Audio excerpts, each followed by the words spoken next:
Hello friends, गाड़ी नई हो या पुरानी, लेने से पहले गाड़ी का जो चेकअप होता है, टेस्ट होता है, उसको बोलते हैं प्री डिलीवरी इंस्पेक्शन यानी कि पीडीआई। ऐसी बहुत सारी पीडीआई करने जाता रहता हूं मैं। कुछ लोगों का अटेंड कर पाता हूं, कुछ लोगों का नहीं कर पाता हूं। देश के कोने कोने से पीडीआई की रिक्वेस्ट आती है। पहले तो बहुत बहुत थैंक्स, आप लोग इतना ट्रस्ट करते हैं। और मुद्दे की बात, आज हर पीडीआई को मैं कवर भी नहीं कर पाता हूँ। आज की इस पीडीआई को मैं कवर कर रहा हूँ वीडियो में। आप देख पाओगे पूरी गाड़ी की पीडीआई। लास्ट पीडीआई में मैंने कुछ थोड़ी सी मिस्टेक कर दी थी, आप लोगों ने वैसे उसको बहुत पसंद किया। मैं चाहता था कि उस पीडीआई को ऐसा बनाऊं, एक आम इंसान नॉर्मल कोई भी गाड़ी लेने जा रहा है, उसको जरूरत ना पड़े मेरे को बुलाने की, वो खुद भी वो चीज़ें चेक कर पाए। तो आज उन चीज़ों को थोड़ा सा एक्सप्लेन करूंगा, आराम से समझाऊंगा। तो वीडियो को स्टार्ट करते हैं, ध्यान से देखिएगा। कभी भी गाड़ी को बाय करने जाते हैं, नई गाड़ी की बात कर रहे हैं आज हम लोग। जब आपकी गाड़ी स्टॉक यार्ड में आती है, एक बार वहाँ पे पीडीआई कर लीजिए और साथ में विन नंबर ले लीजिए। गाड़ी का विन नंबर कहाँ होता है? ये गाड़ी का विन नंबर होता है, इसका एक फोटो क्लिक करके रख लीजिए। दूसरी चीज़ बताता हूँ, दूसरी चीज़ में पहले एडी दिखा दूँ। ये मेरा बेटा एडी, इसको ऑटिज्म है और हमेशा मेरे साथ ही रहता है, एज यूजुअल आज भी साथ ही है। जब आप गाड़ी की डिलीवरी लेने जा रहे हो,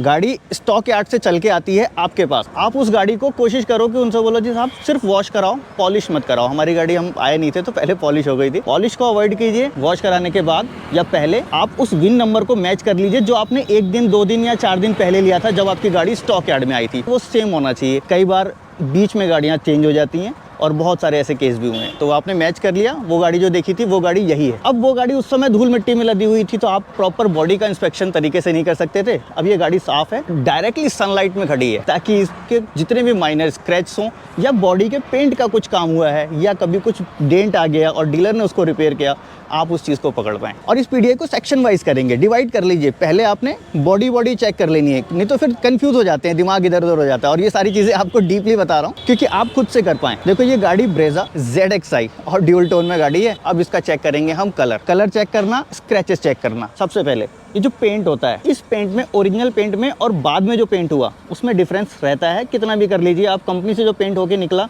वो दोबारा कभी बाहर नहीं हो सकता। पेंट के ऊपर रिफ्लेक्शन आता है। आप देखो सनलाइट में खड़ी है गाड़ी, आप यहाँ से देखना शुरू करो, रिफ्लेक्शन बिल्कुल सीधा होगा। सीधा से मतलब ये जो कर्व आ रहे हैं, इन कर्व पे तो बेंड होगा, लेकिन ये जो चीज़ें हैं यहाँ पे सीधा होगा। सीधा है। दूसरी एक ट्रिक और बता दूँ आपको कुछ सरफेस हाथ लगा के फील होगा, बिल्कुल सुपर स्मूथ फाइन होना चाहिए। आप यहाँ देखोगे फाइन है। अब आपको अगर कहीं शक होता है, डाउट होता है कि इन केस मुझे लग रहा है यार यहाँ पे कुछ प्रॉब्लम है, इस पैनल में आपको प्रॉब्लम लगी, आप इस पैनल को खोलो। ये रबर जो बीडिंग है, इन रबर बीडिंग को हटा के पीछे चेक कर लो, स्मूथनेस चेक कर लो। इन केस अगर कुछ ऐसा काम हुआ होगा तो आपको इस ब्लैक रबर बीडिंग पे कलर के छींटे दिख जाएंगे, जो कि अभी इस गाड़ी में कहीं नहीं दिख रहे हैं। ऐसे ही सेम यहाँ पे आप चेक कर लोगे, हटा के चेक कर लोगे, नीचे से आपको पता चल जाएगा कि इसमें कुछ काम तो नहीं हुआ है। अब देखो, जब पेंट को आप इंस्पेक्ट कर रहे हो, साइड में बैठ के एक तरफ से आप देखते हो, आपको ये पूरा इस दरवाजे का रिफ्लेक्शन सीधा दिख रहा होगा। अब आप देखो, ये योगेश जी खड़े हैं, सॉरी मैं इंट्रोड्यूस कराना भूल गया। योगेश जी की गाड़ी है और योगेश जी ने मुझे इनवाइट किया यहाँ पे पीडीआई के लिए। Thank you for helping us. Thank you sir. बस मुझे भी अच्छा लगता है आप लोग की ऐसे हेल्प करके, और साथ में अवेयरनेस। और मेरी कोशिश तो यही थी कि आप खुद कर लेते तो मुझे ज़्यादा खुशी होती। नहीं, मैं देखा था आपका वीडियो, उसके बाद से फिर मैं भी कुछ चीज़ें वो देख के करना चाह रहा हूँ। अभी जैसे आप उसके लिए एक्सपर्ट हो गए हो, तो मैं इतनी महंगी गाड़ी के ऊपर अपना रिस्क नहीं लेना चाहता। अच्छा, रिस्क कम करना चाहते थे और नज़दीक भी थे हमसे, तो मैं यहाँ पे कर पाया। और मैं डेली यहाँ आता ही हूँ, तो ठीक है, आज की पीडीआई हो गई। अभी आप देखो मुद्दे की बात, सर का देखो रिफ्लेक्शन आ रहा है, रिफ्लेक्शन बिल्कुल स्ट्रेट है। अब आप थोड़ा सा इधर को जाओ, हाँ, और थोड़ा सा आगे जाइए। जहाँ पे कर्व होगा वहाँ पे रिफ्लेक्शन चेंज होगा। ये ओरिजिनल पेंट की पहचान है। और जब इस पेंट में दोबारा काम होगा, रिफ्लेक्शन टेढ़ा हो जाएगा और क्लियर नहीं होगा। ठीक है। अब देखिए, पेंट में एक और चीज़ मैं आपको बता दूं, आपने हाथ लगाया, रफ फीलिंग लगी, यहाँ से मैच किया, स्मूथ लगा। अब आप क्या करोगे, इसको खोलो, यहाँ पे चेक करो। अगर ऐसा कुछ काम हुआ होगा तो यहाँ पे आपको छींटे मिल जाएंगे, या तो फिर यहाँ की स्मूथनेस नहीं होगी। बॉडी आपने ऊपर से इंस्पेक्ट कर ली, माइनर स्क्रैच, ये सारी चीज़ें आपने देख ली, कोई बहुत बड़ा केस नहीं है। लेकिन मेन चीज़ होता है गाड़ी का इंजन, गाड़ी का गियर बॉक्स, गाड़ी के सिस्टम्स, इन सारी चीज़ों को चेक करना, क्योंकि अगर इनमें प्रॉब्लम आती है तो फिर उसको रेक्टिफाई करना मतलब मुश्किल हो जाता है। कई बार तो वो सालों साल गाड़ी चलती रह जाती है, वो प्रॉब्लम सॉल्व होके नहीं जाती है, एंड में जाके यूज़र को वो गाड़ी सेल करनी पड़ती है। और ऐसे कई केस मैंने देखे हैं। ये जो एरिया इसको बोलते हैं पूरा इंजन बे, बीच में आपका ये इंजन लगा हुआ है, 1.5 लीटर का इंजन है, 6 स्पीड ऑटोमेटिक ट्रांसमिशन ये गाड़ी है। तो ये लगा हुआ है इसका गियर बॉक्स। जब ये गाड़ी असेंबल होती है कंपनी के अंदर, कंपनी में असेंबल होने के बाद जाती है फिर पीडीआई के लिए। पीडीआई का बहुत बड़ा सेक्शन होता है, वहाँ हर एक चीज़ को दोबारा चेक किया जाता है। कंपनी अपनी तरफ से पूरी कोशिश करती है कि एक अच्छे से अच्छा प्रोडक्ट बाहर निकाल के दे, लेकिन कई चैनल से होके आता है। कंपनी में गाड़ी बनी, वहाँ से निकली, डीलर पे आई, डीलर से फिर यहाँ आई स्टॉक यार्ड में, तो इस लाइन में कई बार गड़बड़ हो जाती है। अब आपको क्या चेक करना है, कंपनी ने जब इसको फिट किया इस पाइप को, इसके ऊपर एक मार्क लगा दिया, आप देख रहे हो येलो मार्क चेक करना है। ई-वेप सिस्टम लगा हुआ है, ये आपके पेट्रोल टैंक से जो वेपोरेट होकर पेट्रोल आता है उसको स्टोर करता है। अब इसकी लाइन पे आप देखोगे ये आपको मार्किंग लगी हुई दिख रही है, बिल्कुल स्ट्रेट मार्किंग है।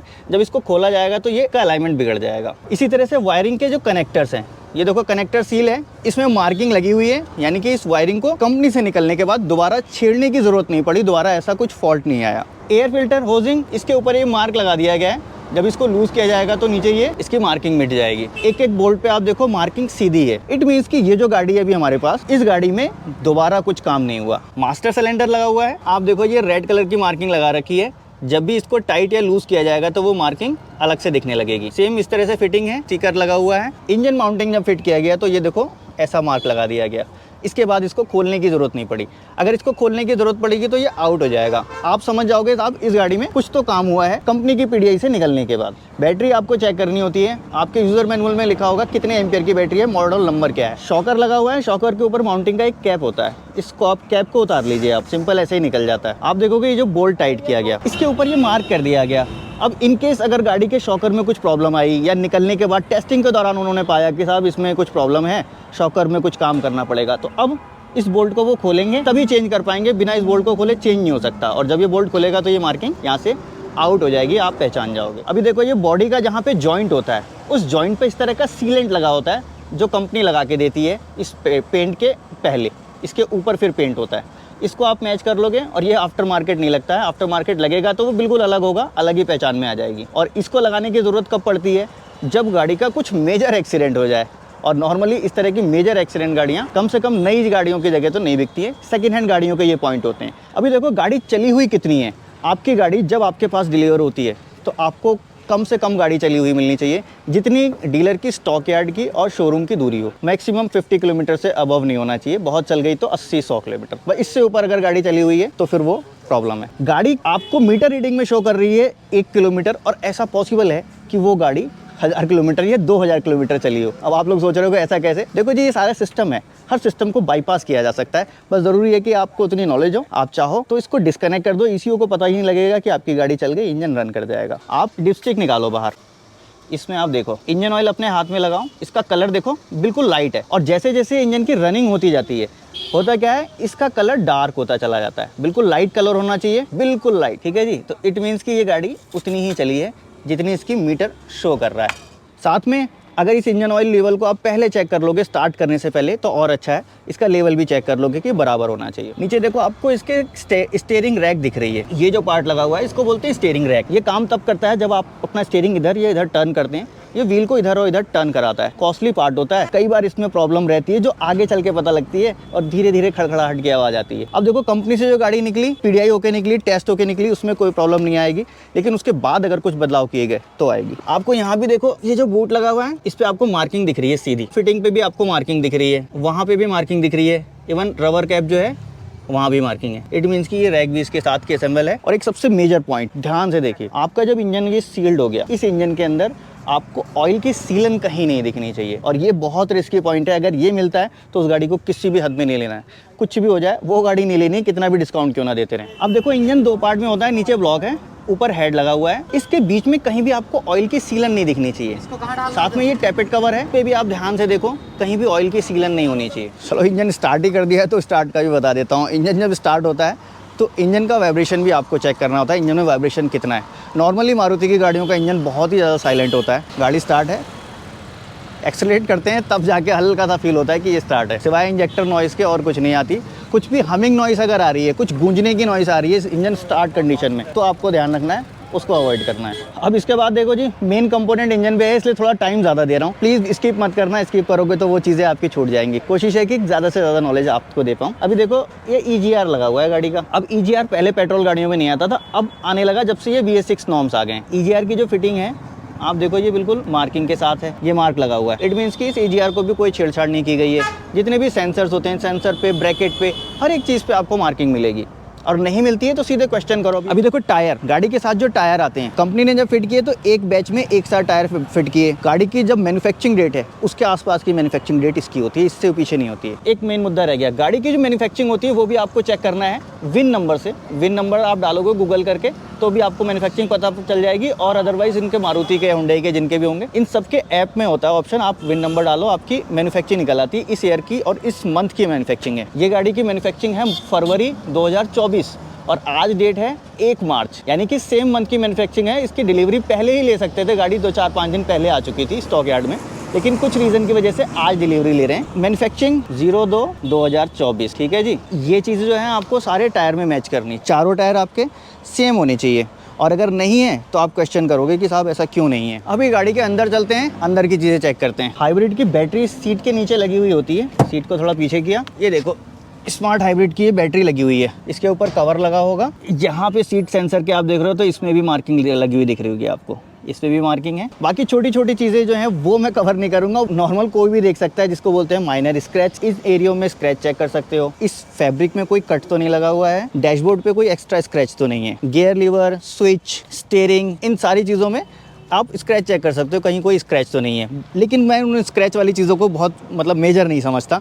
मेजर जो चीज़ें मैं समझता हूँ इंजन बे और बाकी सारी चीज़ें। लेकिन फिर भी जब आप गाड़ी नहीं ले रहे हो तो कोई स्क्रैच वाली गाड़ी क्यों लेगा, आप उसके लिए डीलर से बार्गेनिंग कर सकते हो, कुछ पैसे चाहो तो कम करा सकते हो। इसके बाद आपको एक बार सेल्स वालों को बुला लेना है, अगर आप गाड़ी को इतना ज़्यादा नहीं समझते हैं तो। सेल्स वालों से आपने क्या करना है, एक बार डेमो लेना है गाड़ी का। उनसे बोलिए जितने भी गाड़ी के ये सिस्टम है, इस सबका मुझे डेमो दे दो, कौन सा सिस्टम क्या काम करता है। इससे एक तो ये होगा, आपको पता चल जाएगा कि आपकी गाड़ी की वर्किंग है। वैसे यूजर मैनुअल में होता है, नॉर्मली यूजर मैनुअल लोग पढ़ते नहीं है और इतने एक्साइटेड होते हैं नई गाड़ी लेने के लिए कि साहब फिर कुछ भी हो फटाफट ले लेते हैं। पहले तो उस एक्साइटमेंट को कम कीजिए। गाड़ी आपकी है, पैसे आप दे रहे हो, यहाँ नहीं कहीं और गाड़ी आपको मिलेगी। जब पैसे हैं तो गाड़ी मिलेगी। एक्साइटमेंट कम करके एक एक पॉइंट चेक कर लो। गाड़ी को एक बार स्टार्ट करके भी देख लो। गाड़ी को स्टार्ट कर दिया, क्लस्टर में आपको चेक करना है गाड़ी चली हुई कितनी है। Trip A 9.7 kilometre, trip B 9.7 kilometre और चली हुई है ये 9 किलोमीटर।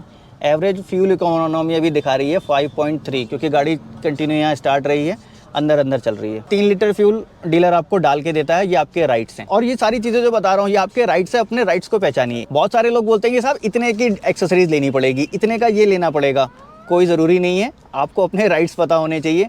इंश्योरेंस आपको लेना पड़ेगा, इतना महंगा लेना पड़ेगा, इन सारी चीज़ों के ऊपर एक डिटेल वीडियो बना रखी। गाड़ी में सनरूफ है, चेक कर लीजिए, सनरूफ आवाज़ तो नहीं कर रही है। और इन चीज़ों में मैं टाइम कम दे रहा हूँ, ये सारी चीज़ें आपको आपने सेल्स वालों से चेक करा लेनी है कि एक चीज़। एसी ऑन कर लीजिए। देखो जी, अभी इस गाड़ी के हम टेस्ट ड्राइव ले रहे हैं, लेकिन नॉर्मली ऐसा डीलर अलाउ करते नहीं है टेस्ट ड्राइव के लिए। अभी योगेश जी ने स्पेशल परमिशन ली है जीएम साहब से, तो उन्होंने अलाउ किया कि ग्राउंड में आप एक बार टेस्ट ड्राइव ले लो।